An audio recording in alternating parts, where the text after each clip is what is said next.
Yeah, so I'm Stephen King. I'm an industrial chemist. My former occupation was operations manager here, and I started off as a shift supervisor and worked my way through various production roles to operations manager.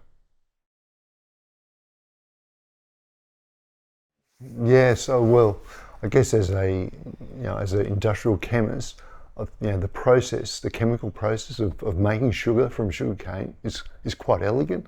So yeah, I guess that was the favourite part was the actual process itself. So it's got a bit of detail like cane consists of 5 components, and it's fibre, sugar, water, and molasses, and it's a separation process, basically like a year seven student would recognise a lot of those processes, but it's all natural. None of none of the components of that sugar cane is wasted. It's all a product that ends up being valuable. So it's quite a neat process. Well, I came up here in 1989. I was from Sydney. I hate to say it, that I guess I was a bit of a city person, and I really came up here for a 5 year sabbatical. Just had a bit of I guess enjoy myself and learn a bit about the sugar industry. But 35 years later, I'm still here in the valley and still loving life, and accustomed myself moving. So I think personally that's the way it's shaped me. But I guess professionally, there's been a lot of opportunities in this industry. Where from being a production or a shift supervisor up to operations manager. At university, you think about, there's all the things that you learn at uni, and you go, oh, I'm probably going to use half that in my career, but I guess over my career, I probably use 90% of the things that I learned at university. So it's been, I think it's been pretty neat and quite rewarding. Yeah, and also, personally on the personal side again, raised a family on Harwood Island, and had 2 kids, and they went to the local public school and part of the community. So it's been fantastic. Yeah. So I'm very lucky, I think. Yeah.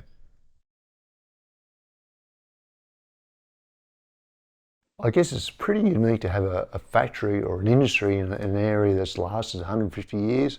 I think that it's just a credit to the industry itself, with its resilience and sustainability. It's I think that's the main feature of it. It's been here for a long time. It's been the backbone of the valley. The main industry. There might be other industries like fishing and forestry, but I think sugar, when the multiplication, economic multiplication effect, that it's really supported this valley. So, and it's been great to be part of that, and hope that I've contributed to that sustainability. So yeah, well, it's important. Yeah, it's very good. So I think the biggest change that I've seen here at the factory was, or at the mill, was when the refinery was built, and really it was the first cogeneration plant in the industry in Australia, and probably in many industries in Australia. So that refinery was built on the back of the mill, so that it had instantly it had enough energy, as in fuel, water, and steam, to operate that refinery, and up to then, really, the mill had been designed as a disposal system for this bagasse, which is the fibre, because we produce about 60 tonne every hour of fibre, so it ends up being a huge amount. There's 200 tonne of cane, and there's 60 tonne an hour of fibre produced, and so that was a big disposal problem. So it used to be consumed in the boiler, so basically the boiler acted as an incinerator. But once the refinery was built, that fuel became very valuable. So we had to, I guess it was reconfigure the factory to be more efficient energy-wise, and that took several years to do. But it was an exciting time, and there's a lot of changes, and once upon a time, fuel was just a thing to deal with, but then it became a valuable resource. So that was the big change that I saw, and it changed most parts of the factory, like right through the factory, and I guess it also changed the way operators and engineers and production people thought about, the process was to conserve energy wherever they could. So yeah, it was a major change.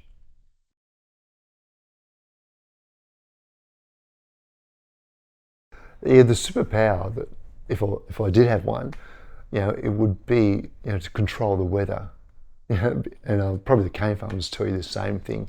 Like, it takes 2 years to grow a crop, and if a crop is in good condition, it's very easy to process and make good sugar out of. But it takes 2 years to build, just to make the crop, and within several days or 2 days even, with a frost or a flood, that crop can suddenly be basically destroyed. So the weather plays a huge factor in the quality of sugar and the amount of sugar that you can produce. And it's really, if it's good quality cane, the factory just hums along, it just sings, and sugars, it's really easy to produce.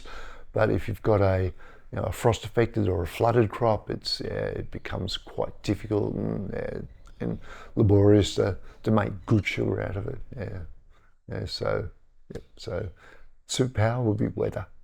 Yeah.